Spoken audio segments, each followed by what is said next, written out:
चण्डिकायै मार्कण्डेय उवाच।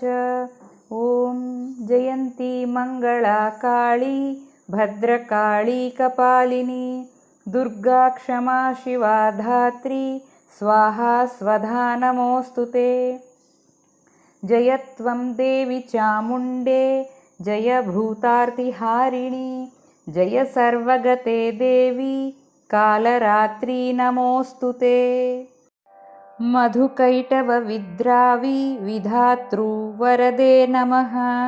रूपं देहि जयं देहि यशो देहि द्विषो जहि महिषासुरनिर्नाशि भक्तानां सुखदे नमः। रूपं देहि जयं देहि यशो देहि द्विषो जहि रक्तबीजवधे देवी चण्डमुण्डविनाशिनि रूपं